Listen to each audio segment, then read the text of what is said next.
Great. Well, I'll kick us off. Hey, everyone. Good evening, and thanks for joining us tonight for this very special conversation on wrongful convictions and also on bail and bond reform, hosted by the Ohio Innocence Project.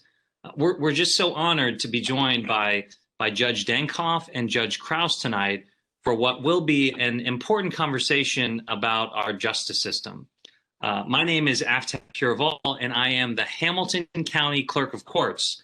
That's right. They're really rolling out the A-listers here tonight. The Clerk of Courts may not be the sexiest, most glamorous position in our courthouse or in elected office. Yes, it is, in fact, an elected position. And actually, let me jump off on a tangent here. So before William Henry Harrison, one of our earliest presidents, could be inaugurated as President of the United States of America, he had to step down as Hamilton County Clerk of Courts. Can you believe that? So this is a launching pad straight to the Oval Office.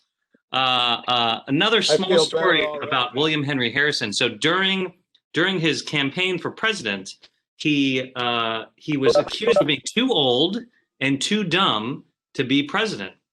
And so once he was elected, he figured at his inaugural address, he would show his haters that they were wrong. And so in January, in a very cold day, he refused to wear a top coat while giving his inaugural address. And he had a very long speech to show his virility and to show his intelligence. And 9 days later, he died of pneumonia. So, that's the footsteps I'm following. Anyway, in addition to being the Hamilton County Clerk of Courts, I'm also a board member for the Ohio Innocence Project. And I'm excited about our conversation tonight and to learn more about how we can stop wrongful convictions in our courts and learn more about how bond and bail impacts our ability to do that. So first of all, what is the Ohio Innocence Project? Well, as we all know, every year, people are arrested and convicted of crimes that they did not actually commit. They have actual innocence. But because of the way our criminal justice system is run, even people who are innocent can get sent to prison. Maybe they can't afford the right lawyer, or they're advised to accept a deal, or the prosecutors or police don't give them a fair shake. There are a lot of reasons that innocent people go to prison. And on top of that, even before people are convicted, even before they get a trial, right now, today, there are thousands and thousands and thousands of innocent people sitting in our jails because they are poor. That is a direct result of our cash bail system. So if you are someone who's working poor, you've got a shift job that pays minimum wage, and you are arrested for something that you did not do, a judge at your arraignment, when they're setting your bail or bond, will set it so high that you can't possibly afford to get out of prison. So you're sitting there with so much pressure as an innocent person just because you're poor. And because you're sitting there as an innocent poor person and you need to get back to work so you don't lose your job, so you don't lose your rent payment, so you don't become rendered homeless, you cop to a plea and admit you're guilty. That's just one example of how this vicious cycle goes on. Well, the Ohio Innocence Project works to right some of those wrongs. The OIP was created back in 2003. Since then, we've helped get 30 wrongfully convicted Ohioans out of prison. We have over 300 active cases right now working to free innocent men and women. The Innocence Project is part of the UC College of Law, and every year, a group of law students work with other seasoned lawyers to investigate these cases, to meet with the inmates, to uncover DNA and other evidence that wasn't introduced the first time, and to get into court to change the decisions that put innocent people away. The work that the Innocence Project does is critically important, but it's even more important now, at this moment, today. We've all seen how law enforcement and the justice system can work against people based on what they look like. Of the 30 exonerees that the Innocence Project has released, from prison, 20 of the 30 are Black or brown. The Innocence Project is literally changing lives. And it's also shedding light on a system that too often does not work, and too often doesn't work for Black and brown people or for poor people. And the work of reforming our justice system is why I first ran for office. It's why I wanted to serve for all things as the clerk of courts and change the way we administer justice. I've always believed this, that our courts are special, that they're the one place where it shouldn't matter what you look like, where you're from, or how much money you have, that everyone should be treated equal under the law. But we all know that that's crap. Unfortunately, we know it doesn't work that way, that those things matter a great deal, how much money you have, where you're from, or what you look like. Or as the justice rights icon Brian Stevenson says, in America, it's better to be rich and guilty than poor and innocent. That's why my office has established a nationally recognized, award-winning help center to give people legal guidance when they can't afford an attorney. We've made expanding access to justice our top priority. But we have more work to do to make sure that everyone gets a fair shake in our courts and that no one is put in jail for a crime they did not commit, which is why recently we partnered with the national organization called the Bail Project, which chooses specific courts throughout the country to come in and through their own risk assessment to determine whether someone is a risk to the community or a flight risk. And if the defendant qualifies, the Bail Project will actually post their bail for them. This national project, which chose Hamilton County, chose to come to Hamilton County, is already making a big impact on how we do bond and bail in Hamilton County. And I'm so glad that they're here and that they're partnering with us to reform the way we do cash bail. That's something we're working on right now, is reforming our bail system. And let me be clear, to reduce wrongful convictions, we must reform our cash bail system. As I mentioned earlier, right now, people sit in jail simply because they are too poor not to. They can't afford their bail. And there are strong incentives for defendants to plead guilty to crimes, even when they are innocent. So defendants in our justice system, they have an incentive to plead guilty and to accept conviction for crimes they did not commit just to get out of the system faster and get back to their lives. That's just not the way it should work. These wrongful convictions have a profound impact on people's lives, and they are evidence of how our justice system is rigged against people who can't afford to fight back. That's why the work we're doing in Hamilton County, the work that OIP is doing, and the commitment of judges like Judge Dankoff and Judge Krause to help stop wrongful convictions and reform our justice system is so critical. And so I'm excited for our conversation tonight and to learn more about what we can all do to be part of that solution. So let me introduce our two distinguished guests here. Judge Stephen Dankoff was appointed as a judge in Montgomery County on December 3rd, 2010. I grew up in nearby Greene County, Beaver Creek, Ohio. So my first job was in the Montgomery County Courthouse as a court runner. Never forget that. The judge was elected to the bench in 2012 and reelected in 2014. I think he just had another reelection where he was unopposed.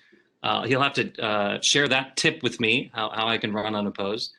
He received his BA summa cum laude from the Ohio State University. From Ohio University. Excuse me, Ohio University. Sorry about that, Bobcats. And his JD with honors from the University of Texas at Austin School of Law in 1976. Judge Dankoff is a member of the Order of the Coif. In addition to his regular duties on the General Division, Judge Dankoff is the men's drug court judge and often lectures for various CLE programs throughout Ohio. Welcome, Judge Dankoff. Thanks. Judge Candace Krause was elected to the First District Court of Appeals in November 2018. She has her law degree from Ohio State. Is that right? The Ohio State. Sorry, go Bucks. Before being elected, Judge Krause was a partner in her own firm where she practiced in federal and state courts. Throughout her career, Judge Krause has done extensive pro bono work. She often took court appointments and volunteered her legal services to protect the rights of those who could not afford counsel. Judge Krause has served as an adjunct professor of law at the University of Cincinnati College of Law and as a faculty member of the National Criminal Defense College Trial Practice Institute. Welcome, Judge Krause. Now let's get started with our conversation. Judge Krause, do you want to start by giving some opening remarks? Well, I was asked to be here. I was honored to be asked again to be on a panel with Judge Dankoff, because I think the first time that I met you, Judge, was at our panel last year, and I think that he and I have a lot of similar ideas about ways to make our bail system more fair. And I'm here to give you all the unique perspective that I have of having been a criminal defense attorney, not just a private criminal defense lawyer. So I represented people that could afford a defense, but I also took appointments in both state and federal court, which are dramatically different. And I hope to be able to share some of those experiences with you, just to kind of give you an idea of what it's like, not just litigating on behalf of somebody who is poor to try to get them bail, but when you cannot get them bail, what it's like to defend them is it's not an easy feat. So hopefully I can give that perspective, and then also now being on the Court of Appeals, what we can do and cannot do with regard to appeals of bail at our level. So I'm happy to be. Thank you so much, Judge Krause. Judge Dankoff, do you want to start with any kind of preliminary remarks before I jump into specific questions? Sure. Very briefly, and I did serve on the panel last year with Judge Krause, which was an OIP event in Cincinnati. A lot of fun. I'll say the same thing here that I said that night. I believe that it is the judges, my colleagues, certainly not Judge Krause, but my colleagues on the trial bench are as big an impediment to advancing the ball, to advancing the cause of justice, to advancing the rights of the accused in the criminal justice system as any other player in the system. And cash bail is an example of a device that has been used throughout the ages, still being used today, entirely inappropriately, entirely unfairly, to keep defendants behind bars who are not a flight risk, who are no threat to the community, because that's the way we've always done it. And that's just flat wrong. And so it's an honor to be here this evening with all of you to talk about what judges can do to get on board with the idea that business as usual just simply will not cut it. We have to provide people with actual, authentic, real due process, not something, and I say this respectfully, and this is certainly not directed to Judge Krause, but not something that'll pass muster in some appellate court somewhere. That's not good enough. It has to be actual, authentic, real due process. And for far too long, it has not been. So that's my preliminary observation, and I look forward to the conversation that's about to unfold. Thank you, Judge. Switching to you now, Judge Krause. So we talked about that fact pattern in my intro. An innocent person gets arrested for a crime they did not commit. This innocent person is poor, and so there's an incredible amount of pressure on them, not just from the legal system to cop to a plea for a crime they didn't commit, but social pressure to get back to work, to get back to providing for themselves or their family. As a former defense attorney, can you help us understand how your innocent clients have navigated that plea bargain process? Yeah. I've had situations where people have wanted to plead guilty to get out of pretrial detention. And, this happens all the time. I mean, we all know this. I had a client that I represented. I actually had not represented her on her initial plea, but I got involved through the Volunteer Lawyer Project. I used to do some immigration work, and I was assigned her case because she married a U.S. citizen, and I was going to just do her paperwork really easily. She had an appointment at my office. She never showed up, and I found out that she was in jail. And what had been happening was her husband and her in-laws had kept filing cases against her to get her in jail. And then even though the bonds were relatively low, she had zero money and couldn't get out. And when I went to go see her, I found out not only could she not get out for these charges, which were frivolous, she had previously been charged with domestic violence and had pled guilty to domestic violence simply to get out of jail because she couldn't make bail. She had children. She had a job that she was going to lose, that she actually lost while she was in there. And so she had this conviction for domestic violence, which, you know, if anybody on here has familiarity with immigration law, that's not a good conviction to have if you're trying to get status in this country. So, you know, this happens all the time, and it's just such a frustration as a criminal defense lawyer, especially when I do see the ability to litigate the case and to try the case and to, you know, I see a path to a not guilty when I have a client who's like, I need to get out of here now. And I'm willing to take a deal, just get me out of here, get me back to my life, get me back to my job. So, you know, this is a real thing that you have to navigate, and it's tough because it's really hard to tell a person, oh, just hang on, you know, we're going to set this trial out in a couple months. You can, you know, wait until then, and then we're going to exonerate you. And a lot of people just don't want to do that. So they plead to something they didn't do. Judge, how you, from where you sit, Judge Dankoff, on the trial level, you must be aware that these pressures exist. And so are you skeptical when you see some of these plea deals? How can we, from a systemic perspective, address that issue? Well, one of the things that needs to be done, should be done, is when you're taking a plea or you're considering taking a plea, you should actually, again, provide authentic procedural fairness. So when you're taking the plea, it's not good enough, in my opinion, to say to the defendant or to ask the prosecutor to state the charge. We've all heard that. It's often in language that even the judge doesn't understand, to tell you the truth, where they're citing multiple code sections and rambling on, and then they give some thumbnail of the facts, and then you turn to the defendant and you say, did you hear what the state's attorney said? Yes. Do you understand the charge? Yes. Are those facts true? Yes.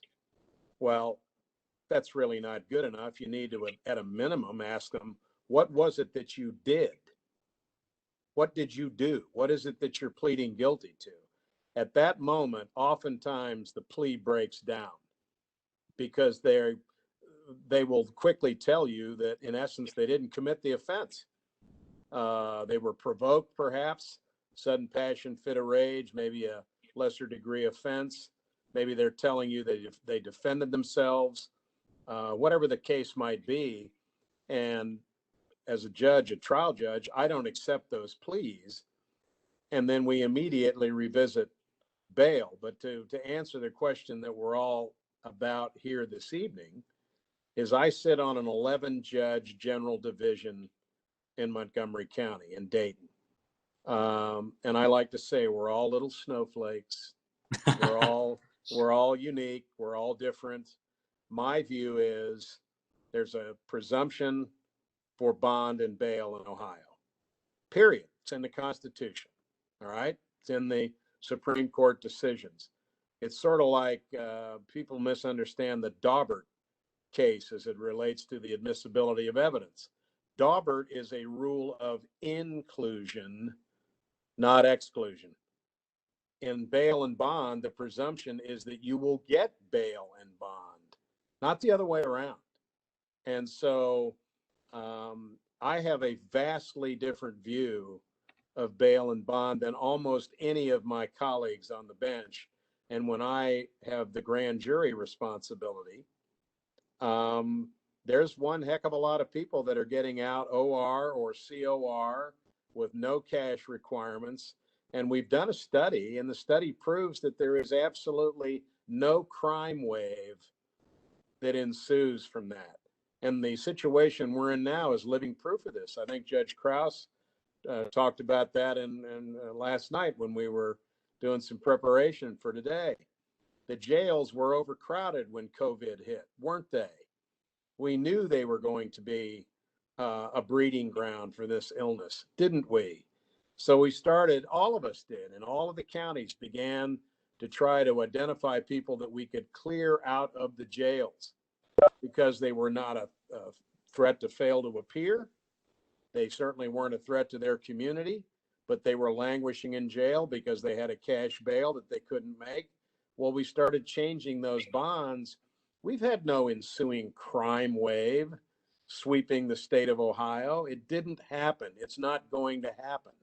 And so my own personal reaction is I do, in fact, have a bias against cash bail. I don't believe in it.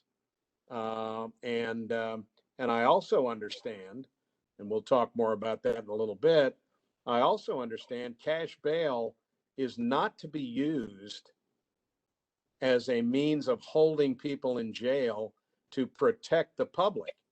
That's an absolute misuse of cash bail. Cash bail is to secure their appearance at subsequent proceedings, period, end of story. And we'll talk about a revised code section and a constitutional section in a bit, which allows us to hold people without bail under certain circumstances. But judges are using cash bail, in my opinion, illegally. They are using it to detain people because they're concerned about the safety of the community, and that is a misuse of cash bail. And that's recently been discussed by the Supreme Court in a case we'll talk about in a little bit. Yeah, I want to jump to that case. But before we get there, Judge, you know, as tonight's virtual presentation reminds us all, that the country's in the midst of a horrific and deadly pandemic. COVID-19 is contagious through the air, and most people held in custody are not able to wear masks and remain socially distanced from each other. We know that thousands of Ohioans in correctional facilities have contracted the virus. And as Judge Dankoff just talked about, the courts throughout the state were well aware that jails were overcrowded. We're well aware that this was going to be an issue eventually. I mean, OIP has had one client whom the organization believes to be innocent, who actually died as a result of COVID infection in prison where he was housed. So Judge Krause, question for both of you, frankly, but we'll start with you. How has the COVID-19 pandemic impacted bail and pretrial detention practices in courts around Ohio? I think it's forced people to take a look at the factors that we were supposed to be looking at before to determine if somebody should get a bond. I mean, just look at the Hamilton County Justice Center. It was overcrowded, and with the help of the Hamilton County Public Defender's Office and many other people in this community, they were able to litigate cases and get people out. And I believe the jail is not overcrowded anymore. And I look at, my husband's a federal public defender up in Dayton. And he right when the shutdown happened, pretty much all he was doing was filing bond motions. And the federal system is different. The federal system is not cash bail. It's basically you get an OR bond. I mean, there's occasionally you can put up property or you're detained. And the thing in the federal system is most of the time you're detained. It's very difficult to get out on an OR bond unless you have some white collar case or something like that. But I tell you this, it has really gotten the judges to rethink bond federally as well. And he got most of his clients out, except for the ones that were that there could be an argument made that they were an actual either flight risk or danger to the community. And I can tell you, he has had nobody run People are showing up to court. Now, court's been virtual, but either they show up via Zoom or they meet him at his office and he puts them in his conference room and they show up via Zoom. They are working with him on the cases. They're out working, which is key. And I know we'll probably get into that more about how important bail is as far as the ultimate result should a person be found guilty. But his clients are in drug treatment, mental health treatment. They got jobs. So I think that this pandemic has actually forced us to take a look at bail and allowed us to understand that we can let people out on bail pretrial. They will come to court, and it's probably going to be better for everybody if we do this. Judge Dankoff, do you agree? Do you believe judges should be considering the COVID transmission risk as part of what judges consider when deciding to detain someone pending trial? Absolutely. Now, I will say I concur with Judge Krause's remarks that she just delivered, which is I believe there's no question that the pandemic has forced us to take a good hard look at the practices that, as Judge Krause so aptly stated, we should have been looking at all along, okay? And not just do things the way we've always done them because, hey, that's the way we've done them. You know, we've used bail schedules forever. And I've in essence begged the public defender to sue the Common Pleas Court of Montgomery County. And I said, sue us in federal court. Will you please sue us? Okay. And call me as your first witness. Put me under oath and ask me whether we're doing our job. And the answer is we are not. But they don't want to do it even when you beg them to do it. So the point is we haven't done our job properly, but the pandemic has forced us to come to grips with the idea that we are dealing with living, breathing human beings. And I'm not limiting that to just the defendants. I'm talking about their families, their children, their significant others, their fellow employees. Judge pointed out the people that they might owe a rent payment to, somebody they might owe a car payment to, their parents, maybe they're helping elderly parents. How about the deputies that keep Judge Krause and myself safe and transport the defendants back and forth to jail? All of that is implicated.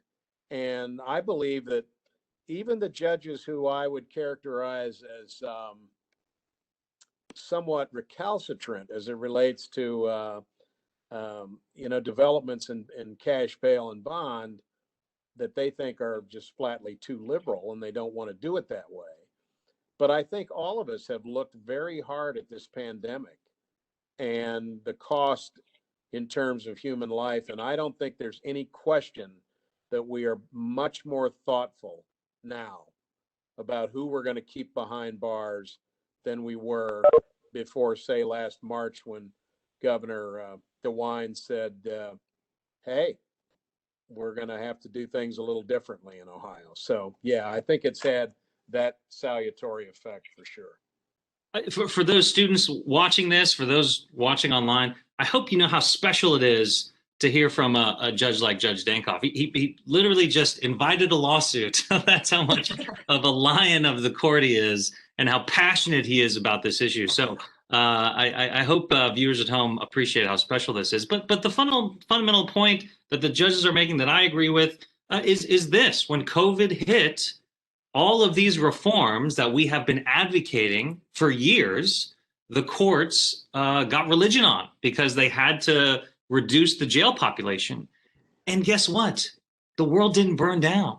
Crime didn't go up. People came back and came to the court dates.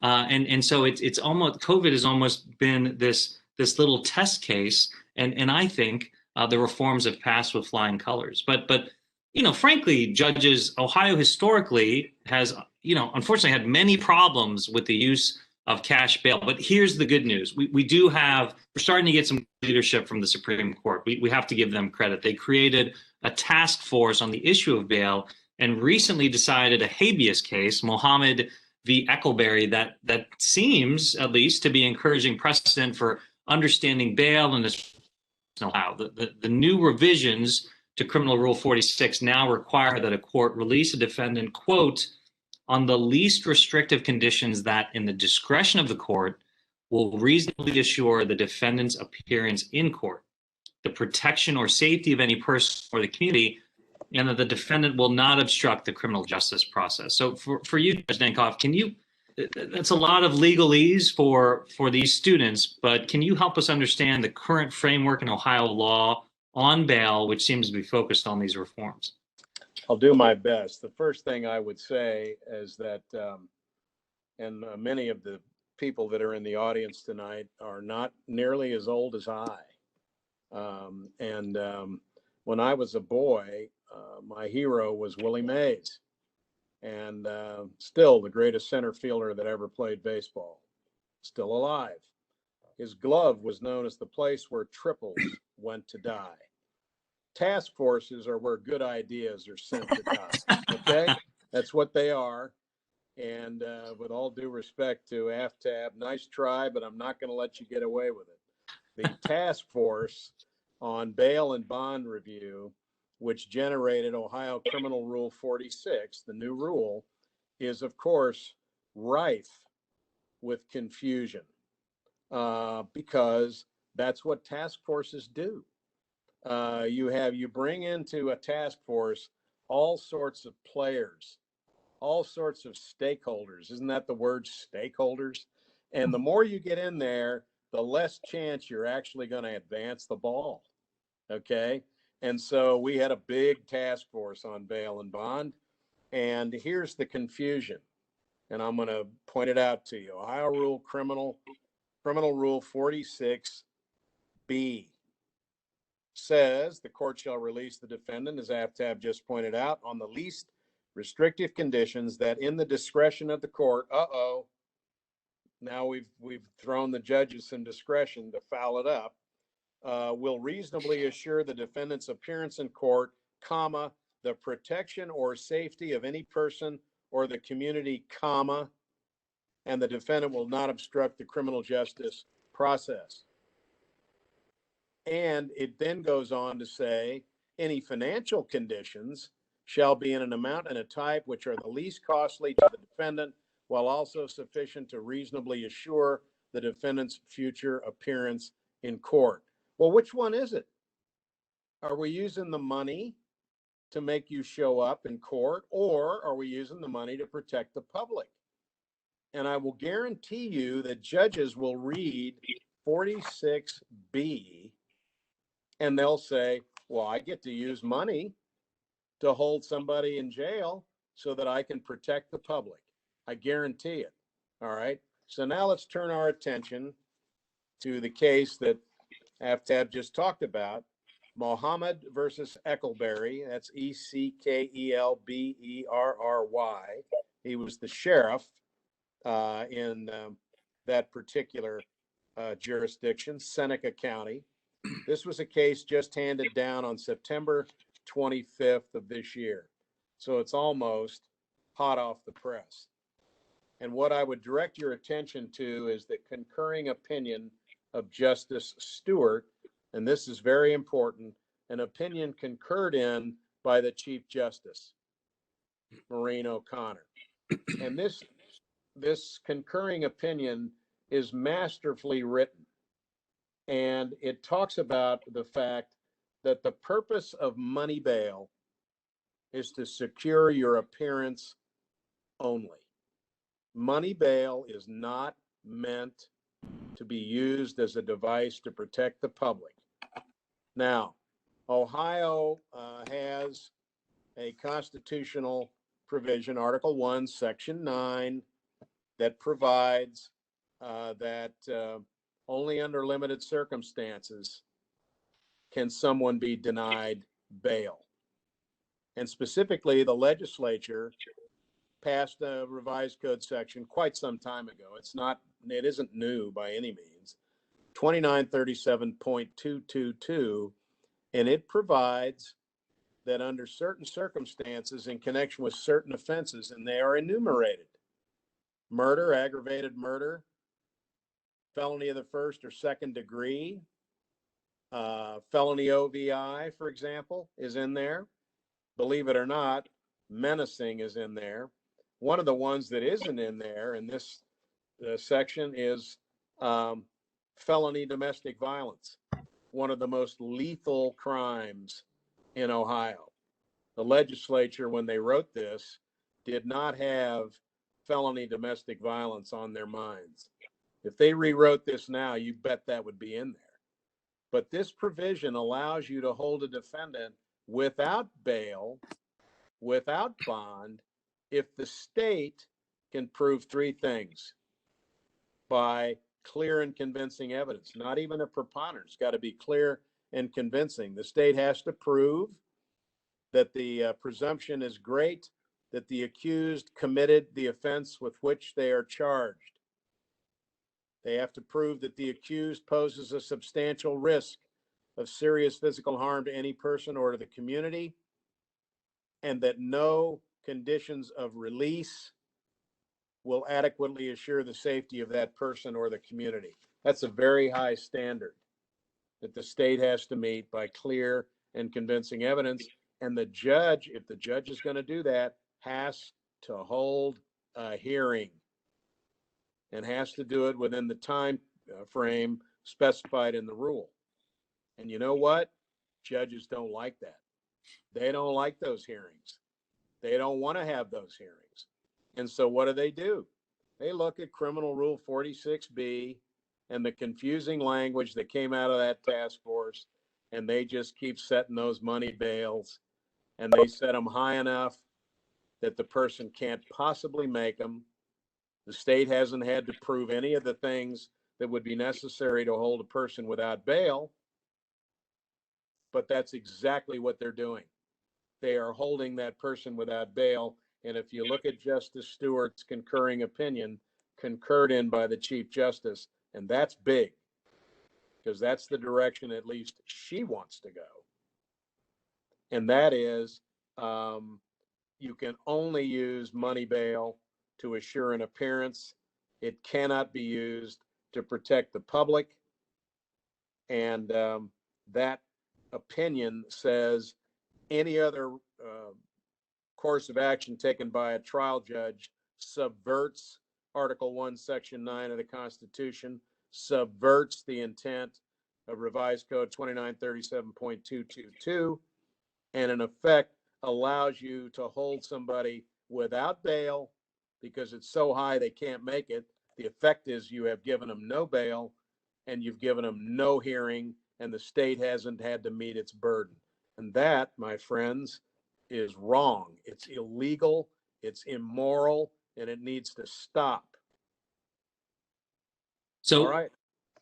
Thank you, Judge. So, yeah, it sounds like more work needs to happen in order for real reforms to address the problems associated with cash bail. But I think there's some reason to be optimistic given that opinion. Judge Krause, can you help us understand how appellate courts review a decision on bail through direct appeals? Well, we review it through a writ of habeas corpus that is filed at the appellate level. That's the same writ that was filed in the Supreme Court in the case that we were just talking about. And what is interesting, and this is the case that I think was given to everybody, a case that came out of our court recently, the Drew versus State case. So I was not on the panel. I was aware of this case being written, and this was a habeas case on excessive bail coming out of the Common Pleas Court in Hamilton County. And the panel decided, well, 2 out of 3, one of the judges only concurred in judgment only, but 2 out of 3 of the 3 judges on the panel thought it would be helpful for people in the first district to have a little bit of guidance on what they need to do if they do want to appeal what they believe is an excessive bond to the Court of Appeals. And interestingly, because this is something that Judge Dankoff didn't talk about yet, is we on the Court of Appeals, we have a standard of review, and we're restricted by that standard. And it was very confusing before this Muhammad case came out, what our standard of review was. Judge Denkoff alluded to the discretion of the common police court judge, and whether or not when we review excessive bail, we review it for abuse of discretion, which is a very deferential standard of review, deferential to that trial judge to say, look, did they do anything that is completely crazy and doesn't make any sense? What I found interesting, and Judge Dankoff, I know you've spoken on this Muhammad case, and then I can get back to my other case. What I found interesting in Muhammad was it seemed to set a de novo standard of review. Right. So what we were struggling with in our Drew case that came out before Muhammad is, what in the heck is our standard of review? And do we basically get to sit 3 judges and get to decide what the bond's going to be? And I think that's what Muhammad said that we could do now, right? That's correct. The Muhammad case, essentially, as you'll know, they actually sent the matter of the reasonableness of the bond for the de novo review to a special master, who then reported back to the Supreme Court. But they made it clear the review is in fact de novo, and it won't be just abuse of discretion anymore. Right. So, and that becomes difficult, especially when you're dealing with cash bail. So, the closest we actually came to deciding any case like this, we don't get a lot of these, is the Drew case.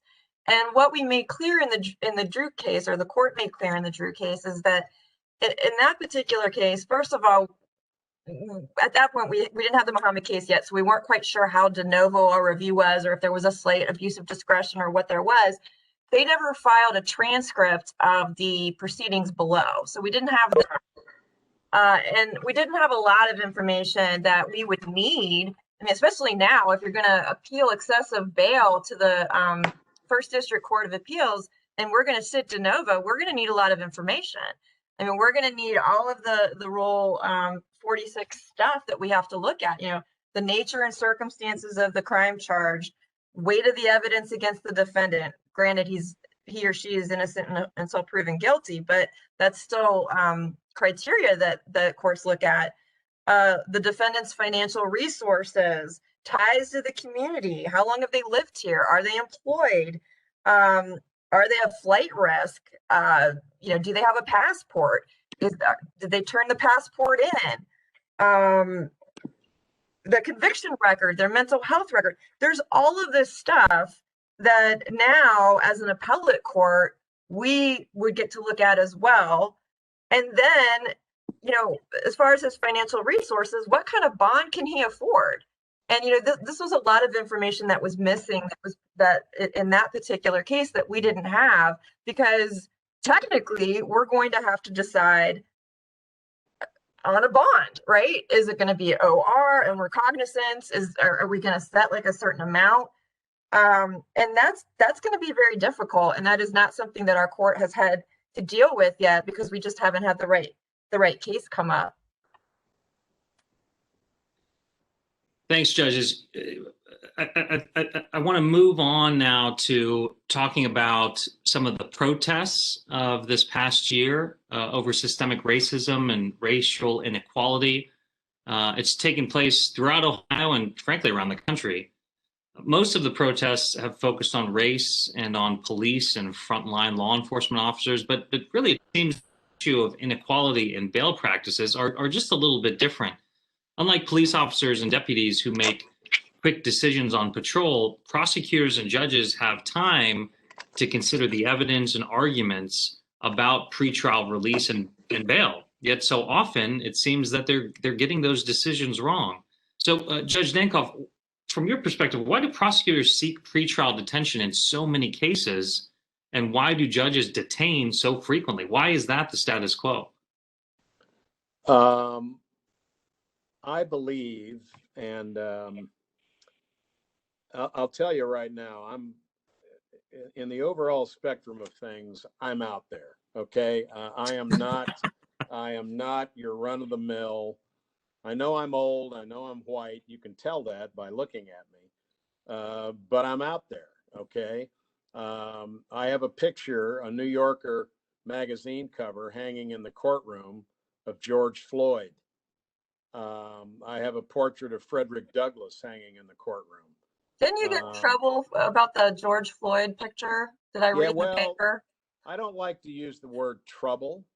Good trouble. But I do have a I read poster. something in the newspaper about Yeah, you. I do have a poster hanging in the courtroom that says, if you see something that's not right, not fair, not just, you have a moral obligation to do something about it. It's a John Lewis quote. So I am in what I would call good trouble. I had a fellow judge without any authority whatsoever, without even having the decency to knock on my door and tell me she was going to do it, send up an ethics complaint from the Dayton Police Department over the George Floyd cover. And I've had a lot of very nice people rally to my defense, the federal judge, several retired judges, several police officers, law professors, you name it. So I'm pushing the envelope. So I do it on purpose. I do it wittingly. We're trying to move the ball. You were asking me why things don't change. We have systemic racism in our courts, and anybody that thinks we don't is their heads under the sand. They're an ostrich. I mean, go online tonight, Google systemic racism in the criminal justice system, and you will see study after study from states other than Ohio, I might add, like Massachusetts and Jersey and other places, where these conclusions have been reached long ago, that the courts are part of the problem and the judges are part of the problem. And I want to illustrate this, and I'll try to make this quick. I'll give you an example, a concrete example. When I was the grand jury judge, which was January through April, I had a case come before me on the arraignment docket. It was a very sad case for a guy who had been in a car. He was driving with his fiance. They both had been smoking marijuana. They both were drinking. He had a one-car accident. She was killed. Okay? Now, he's going to live with that for the rest of his life, no matter what. They sent away his blood to BCI in London, and they waited, and they waited, and they waited. And 6 months passed. He had retained counsel. Everybody knew where he lived. And finally, the blood work came back. Positive for the marijuana, positive for the alcohol at a level that he was legally drunk under the statute. And so what did the prosecutor do? Prosecutor filed an indictment, got a warrant on indictment so that they could secretly arrest him and have him locked up straight away. His lawyer was in earnest, followed what was going on, realized that an indictment had issued, came to see me at the arraignment docket, brought the chap in, and I set his bond instead of $250,000 cash. After all, remember, somebody died. $250,000 cash and electronic home detention. I set his bond at COR to pretrial, and he had to come in daily for 2 weeks and drop. And I told him, woe be unto you if you come in and drop dirty. He came in every day, dropped clean every day, no problem. The state was outraged. So they went to the trial judge, who will go nameless because I don't intend to embarrass one of my colleagues. They went to the trial judge and they said, we want a cash bail. And they called as a witness the director of pretrial services for our court, who testified that the bond should be $100,000. And despite the fact this guy had appeared every day for 14 days, hadn't had a problem, appeared for the bond hearing, the judge revoked his COR bond that I had granted, ordered $100,000 cash bail, and took him into custody immediately. That would violate new Criminal Rule 46. And the thing that's so bad about it is that the person from pretrial, had they been asked 3 simple questions, and they're as follows, because I've asked them, do you have any expertise in the setting of bail amounts? Answer, no. No surprise to me, but that's what I expected the answer to be, and that's what I got. The next was, aren't you basing these cash amounts on historic and arcane bail schedules? Yes. And don't those have absolutely no basis in fact? There's no research to support them? True. And my last question was, I said there were 3, there's 4. The last one was, don't you perceive your job in pretrial is to cover the judge's backside? Answer, yes. And because in Ohio, judges are elected every 6 years, we run scared. Who are we scared of?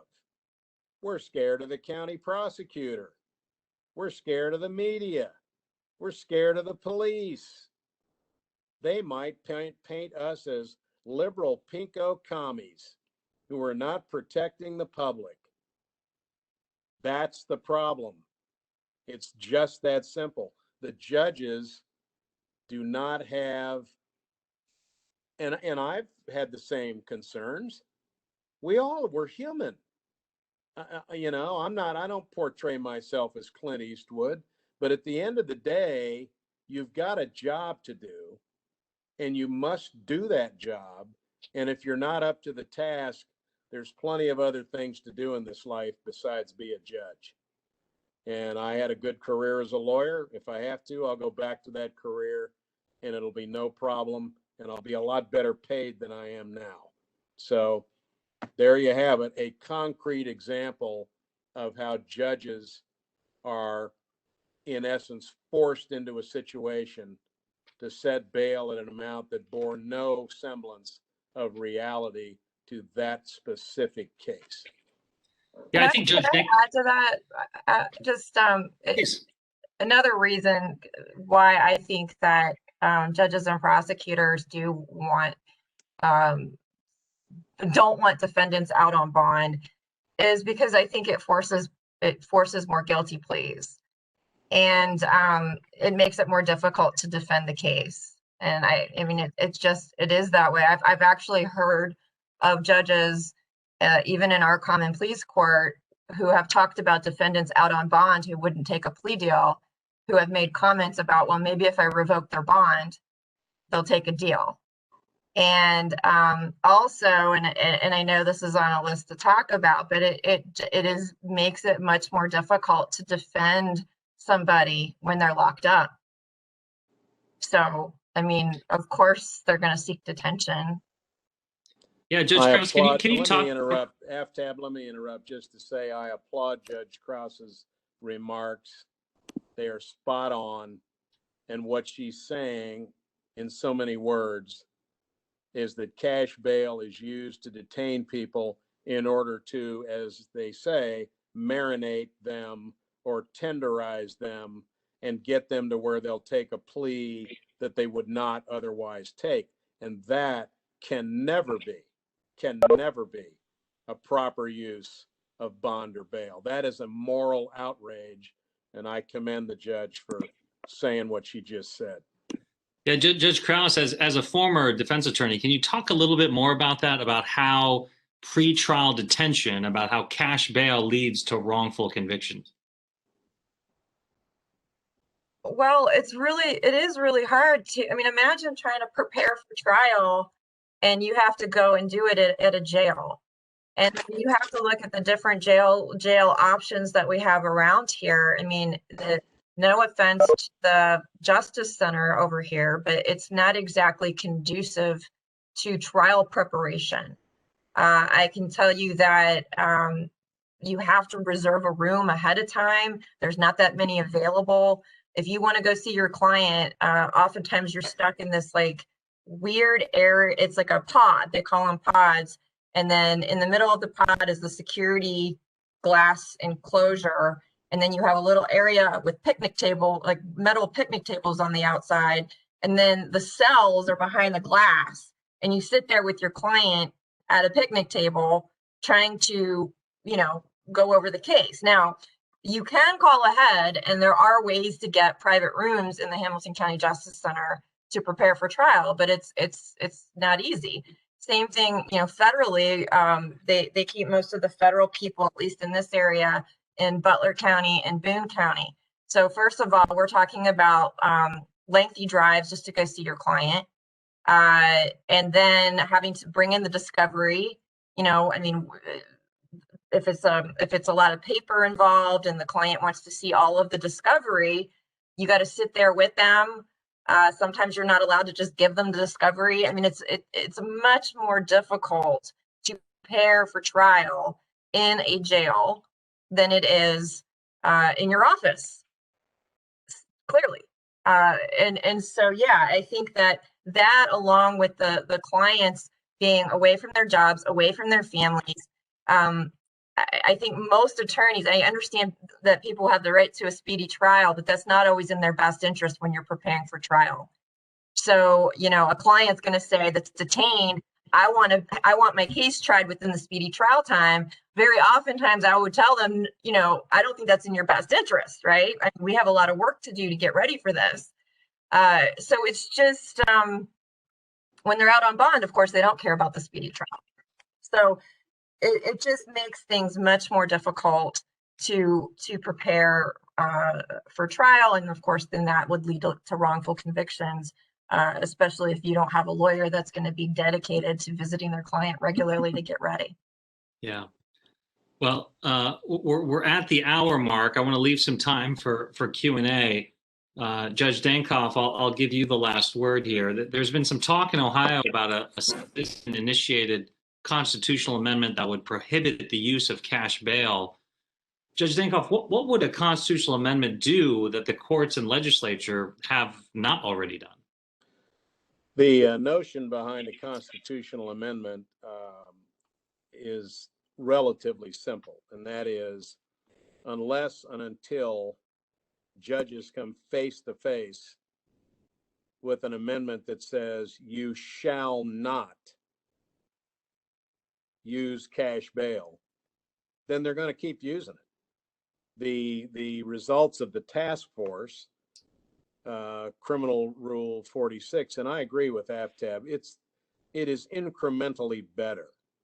It's better than it used to be. It's not good enough, but it's better. It is confusing because, of course, it is the brainchild of a task force. And so it was intended to be confusing, and it was intended to give judges wiggle room. And in particular, subsection B was intentionally made rather obscure and arcane so that judges could keep on keeping on if that's what they wanted to do. A constitutional amendment, and the one that is under consideration is in the steps of drafting. In fact, my recollection is the person that first took a crack at drafting it might have been me. But ultimately, a better job was done by a law professor at the University of Cincinnati.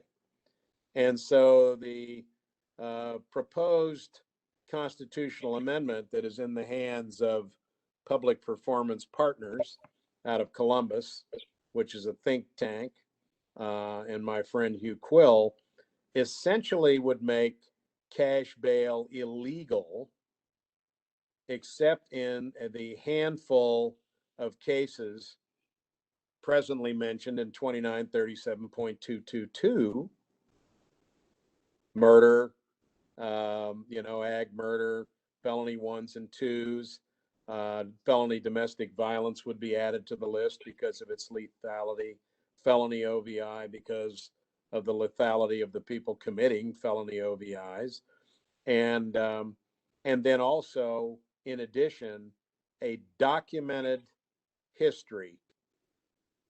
recent documented history of failing to appear.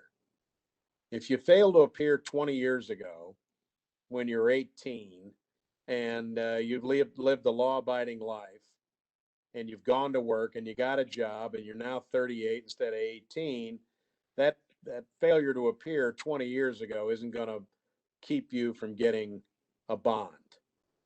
But if you fail to appear, within the last couple of years, especially if it's repeatedly, the constitutional amendment would allow for that to make sure that you could be held to assure your appearance.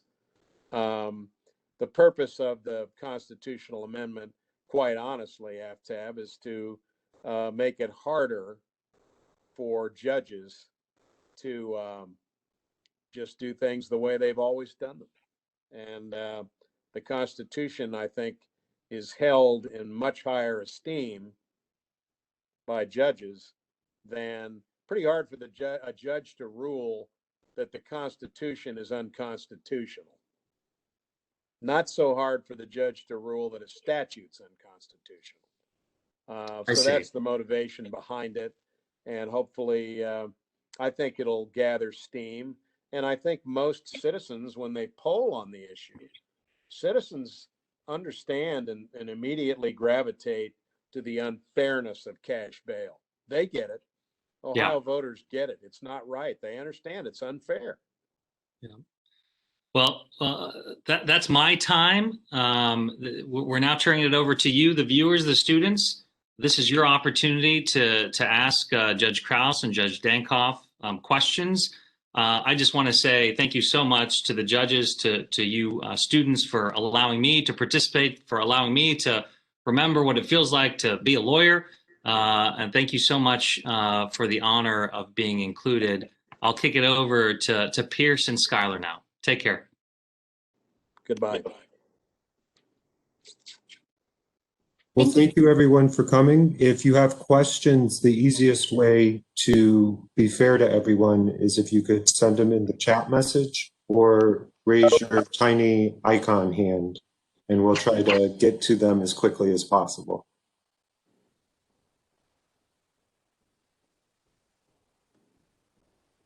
Well, now you're all going to be quiet because AFTAB left. He was pretty good. I know, but so are you all. Do either of you, Judge Dankoff or Judge Krause, one of the things inside OIP that we've really struggled with is that we always have an abundance of cases. And I think sometimes my boss gets a little frustrated that I'm out looking for more cases. But one of the things that we've been very mindful of is that things like disability, whether it's physical or mental health, impact the way people who are held pretrial may make decisions about accepting plea bargains. The same thing with members of the LGBT community, people who have language barriers, and just as economic and employment, childcare issues influence someone's decision to plead guilty, notwithstanding their innocence, fear of physical safety for some people while being held pretrial is a very motivating factor to plead guilty so that they can escape what they think is a dangerous situation, and often is. Have either of you encountered situations like that, either as counsel or while you were on the bench? As counsel, yes. Not in my capacity as an appellate judge, but yeah, I mean, certainly those are all factors that come into play when people are trying to determine whether they're going to take a guilty plea. There's so much more than just your innocence that you're thinking about, including things like mandatory minimum sentences too, that have been a huge factor in a lot of my clients' decisions in federal court, especially to take a plea. But safety, mental health, all of that comes into play and kind of overshadows the innocence factor in a lot of times. It doesn't do I guess from my standpoint as a trial judge, the times that it has come up, the factors that you're referring to have come up, has been in the context of a proactive and earnest defense counsel, an advocate who understands and appreciates, maybe we'll call it those enhanced risk factors that we just talked about, and brings those to the judge's attention. One would like to think, as a judge, that you're omniscient and all that stuff, and the fact of the matter is we're not. So we need, the help of the advocates, of the lawyers, to bring these considerations to us. And then, of course, that in turn would presumably trigger us to talk to our pretrial people and do our best to get a history, a meaningful history of this person, and look at our alternatives to simple incarceration in the county jail. There are multiple alternatives. So that's really what we hope for, is that if we don't see it with our own two eyes, if we don't appreciate it on our own, that we're having the lawyers prodding us, poking us, doing what lawyers are supposed to do, which is get us to think. And because those, as Judge Krause has noted repeatedly and properly this evening, those considerations are paramount. If we're going to be fair, we have to take those things into consideration. Judge Dankoff, can you just tell, especially for the students in attendance, one of the things we try to flag for them are jobs that are within the system but necessarily don't require a law degree. And part of what we've talked about tonight are pretrial officers. Right. When I clerked in federal court, it was the first time I realized how valuable pretrial services officers were, particularly in making recommendations to judges about whether to release or detain pending trial. Can you and Judge Krause, if you'd like to explain it as well, because you have a wealth of information in a lot of ways about that from your time as a clerk as well as from practice. Why is it, what are those jobs? I believe most of them can be filled by people with a bachelor's degree. It doesn't require an advanced degree. And how they operate within a court system? I'll let Judge Krause go first, and I'll pick up when she's done. Yeah, pretrial services officers, the good ones are amazing, especially as a former criminal defense lawyer. The ones that we have in federal court, especially here in Cincinnati, have been fantastic to me and my clients. Just treating my clients like human beings, advocating for them, getting them into proper drug treatment, mental health treatment, things that they need. The federal ones are a little bit more hands-on than the state, but Hamilton County pretrial has also been fantastic, kind of helping me to navigate. When I started doing some of the bond, I started taking some appointed cases in Hamilton County, or anytime I had questions on bond, they were there. And yeah, they're all there. It's a bachelor's degree. I think that you don't have to have an advanced degree for that. Same thing with probation officers.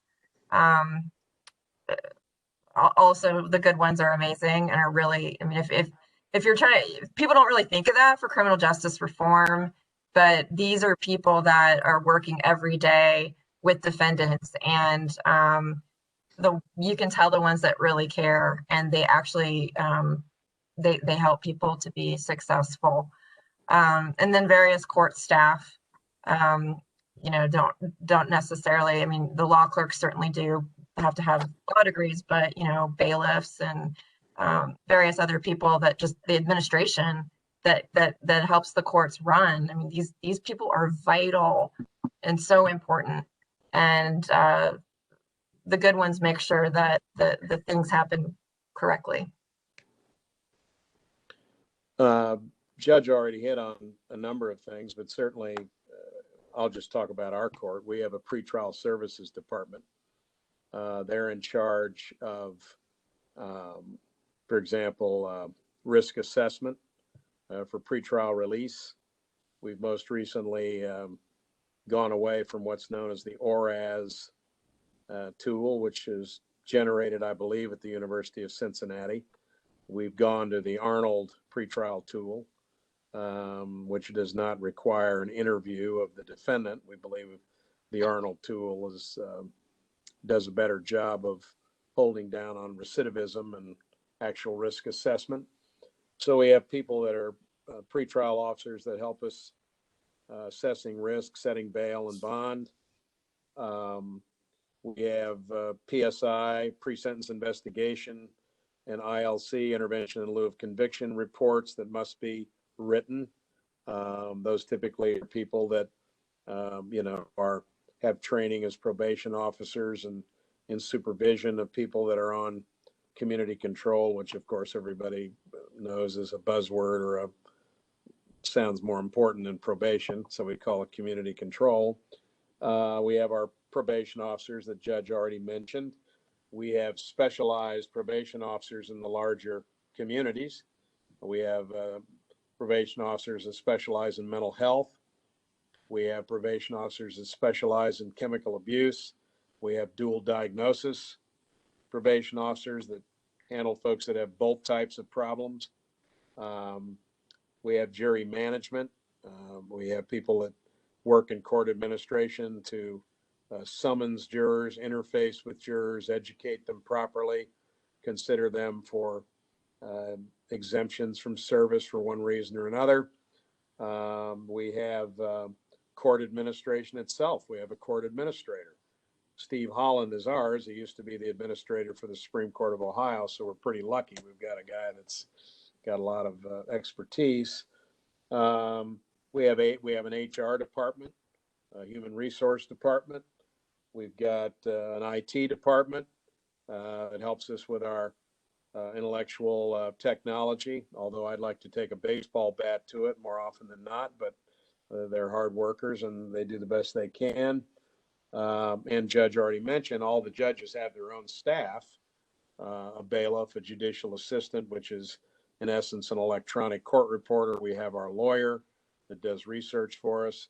So there's any number of jobs that do not require a law degree that are instrumental in the day-to-day operations of the court. The same would be true, for example, of the prosecutor's office.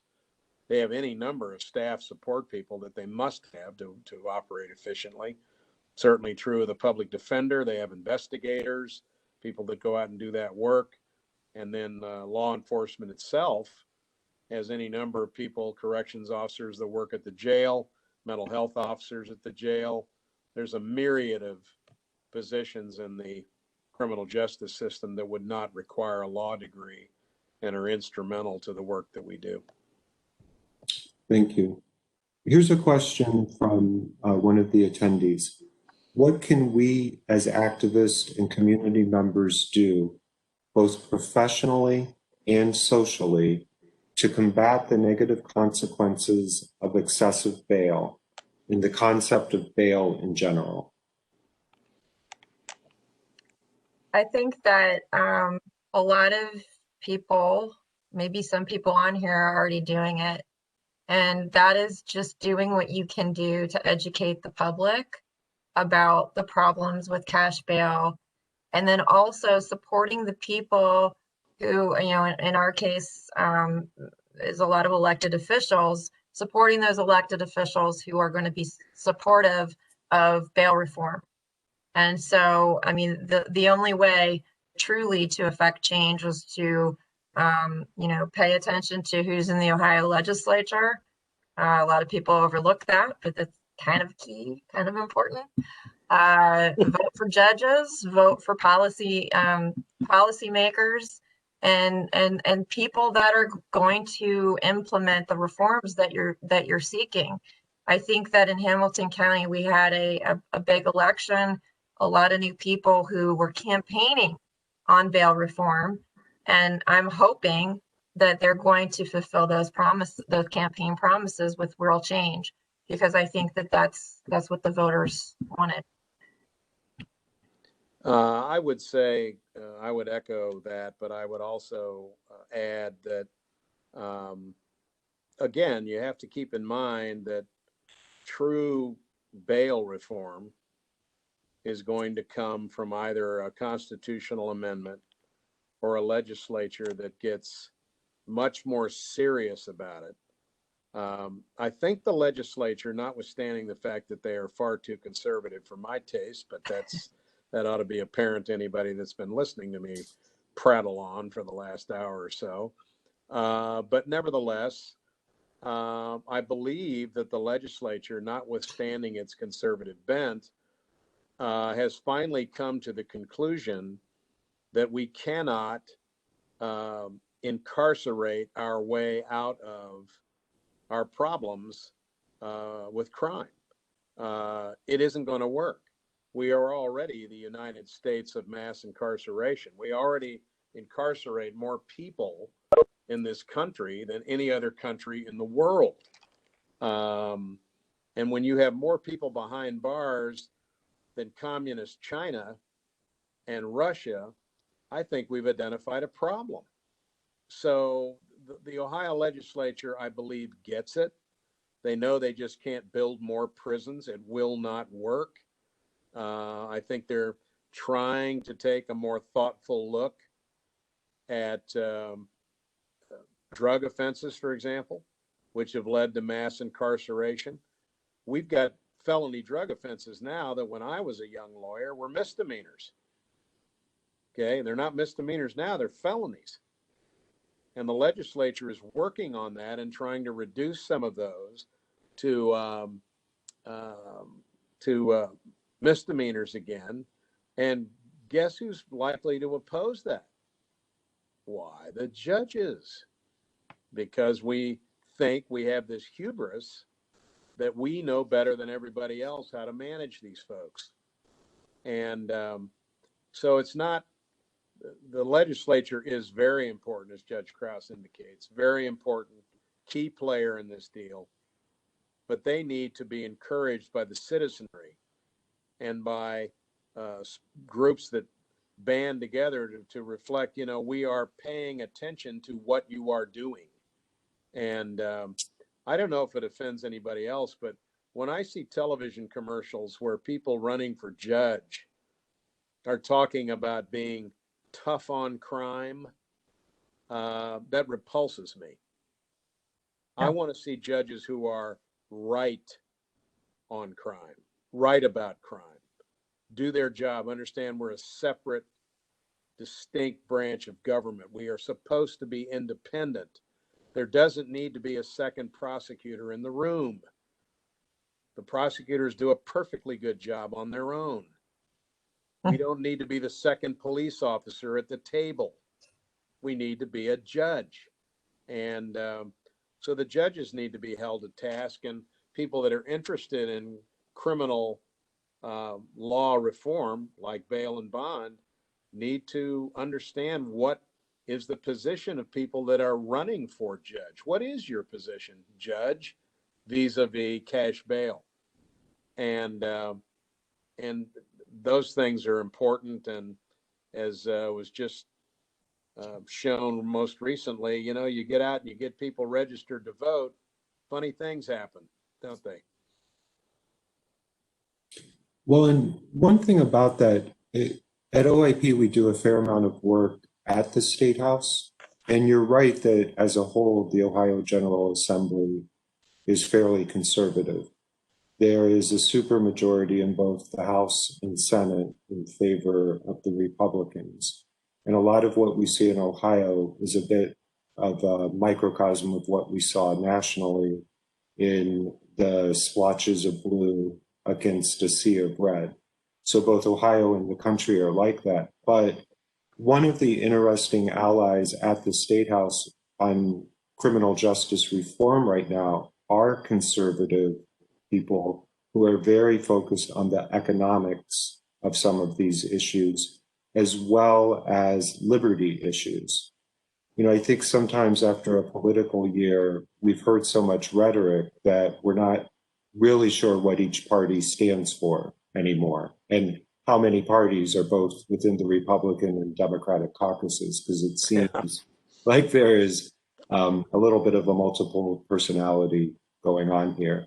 But just to point that out for students, that all of these issues are nonpartisan. It doesn't matter if you come at it from a conservative viewpoint or a progressive viewpoint. There's room in reform for your input. And a lot of the reform that is being driven right now is really from what I consider more traditional conservative values than sometimes what we see offered by elected officials or people who want to be elected officials. Pierce, if I could jump in on that, I agree Sure. with what you just said, very much so. And I think, and I'll just jump back just very briefly to our constitutional amendment question we talked about, and very briefly say that some of the players in that process that would support a constitutional amendment, many of them are county sheriffs. Many of them are law enforcement. Many of them are conservative think tanks.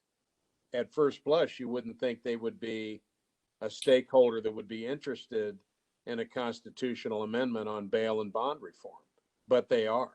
And so what Pierce just said is absolutely true. You got to dig a little deeper than just that superficial label to understand, because there are allies out there for true reform, and it may be for a philosophical reason that's entirely different than your own.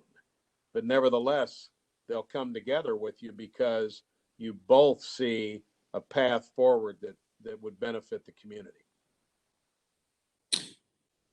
Okay, one last question. This one reads as follows. How do you feel this issue could be addressed in reform?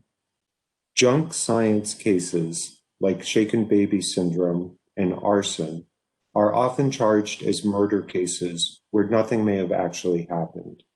A need to protect the public is claimed for people with no history of violence. So it seems like there's two issues there. One of them is just the much broader topic of shifting science, or what we call junk science, things we believe to be true and we subsequently find out are not. But I think part of the question is, when you have a case where there's a horrible outcome, child abuse or a murder, there's a lot of feeling about that. And in the process of determining bail, it's very early in the case. How can we help reform in cases where there may be a paucity of good evidence to sustain charges, or evidence that may be questionable, as judges balance the risk to the public or the flight risk because of the sentence that would go with a charge like murder or felony child abuse?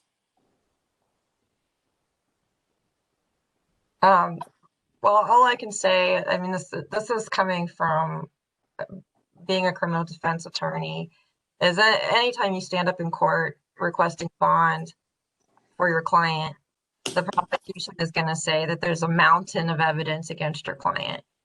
And it's really not the time, or you don't have the ability even to really argue against that. Your client is innocent until proven guilty. And fortunately, there are judges that still remember that. I think you get into a problem when you're dealing with a high profile case with some really heinous facts, and then you have an elected judge that's sitting there trying to decide what the bond's going to be. But you always have the issue of really the facts are oftentimes very bad. And I think that the problem is judges just focus way too much on that, and they don't focus on all the other criteria that they're supposed to focus on when setting bond. And so I think the answer, in my opinion, to your question is to get the judges to, yes, certainly you've got to acknowledge that there are bad facts, but to kind of comb through that and look at what are we really doing here?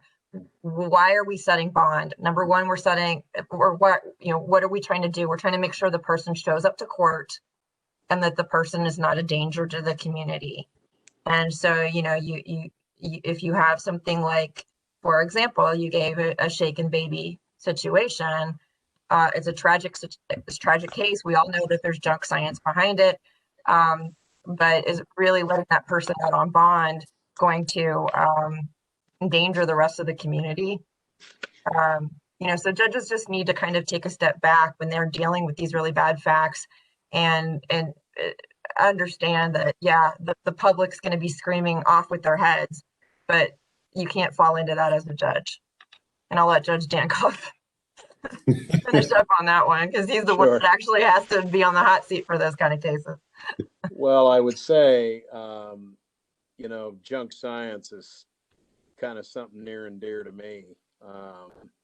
I went to the Innocence Project San Diego conference a few years ago. Might have been 2017.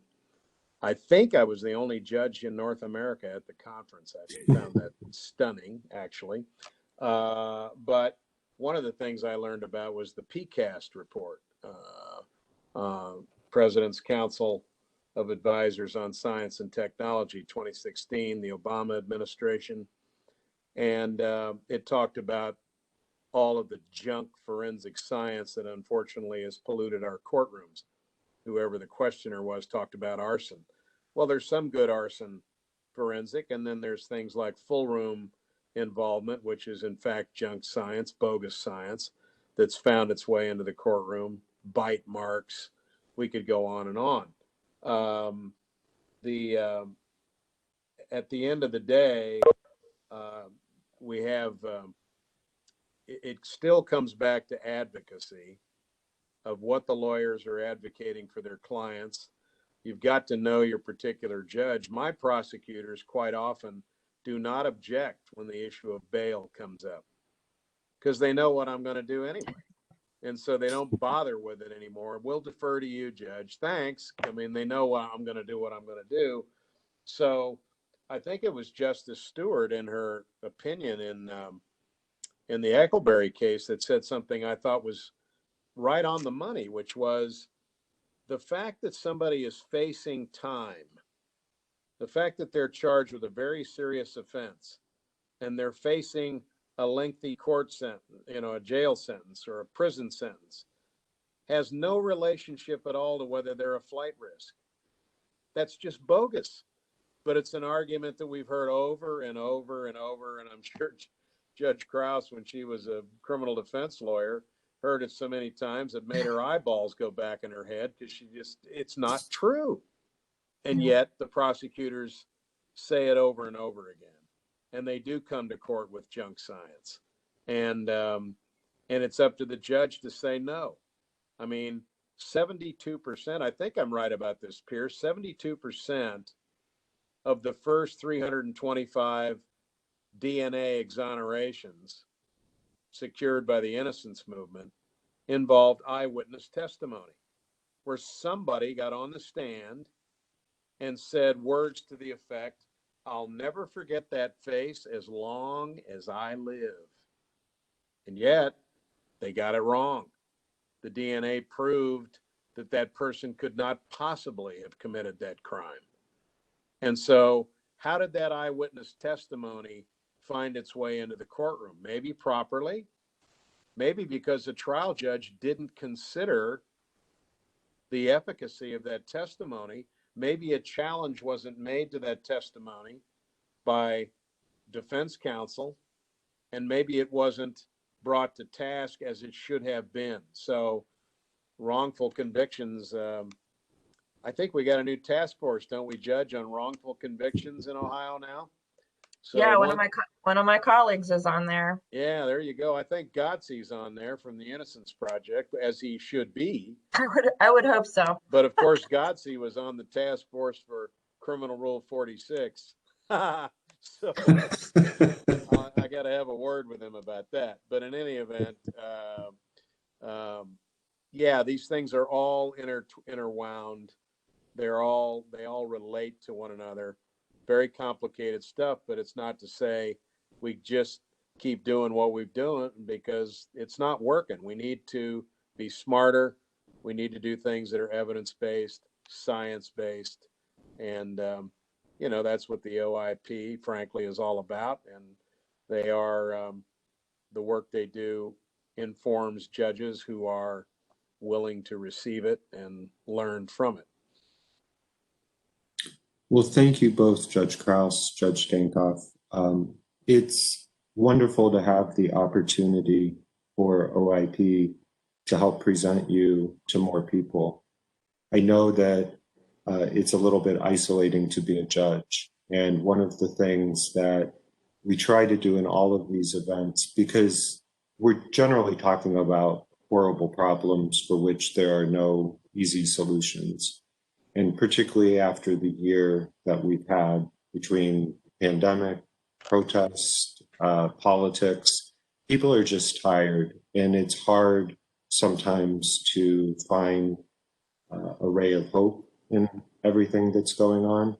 And one of the ways we try to do it is just to remind everyone, including the folks in our OIPU network, that there are certainly problems, but there are people out there, including our elected officials, the two of you included, who really do give us hope that things will change and that they will change in a meaningful and positive way.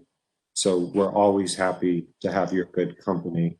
I also want to thank Dr. Sarah Manchak and Dr. Ebony Ruland, who was with us earlier. They are the wonderful team advisors to the University of Cincinnati College of Law, undergrad OIPU program.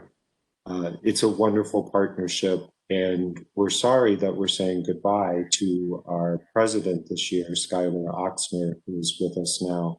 She's been not only a great leader for the OIPU chapter, but she is one of the best interns that we've had inside OIP.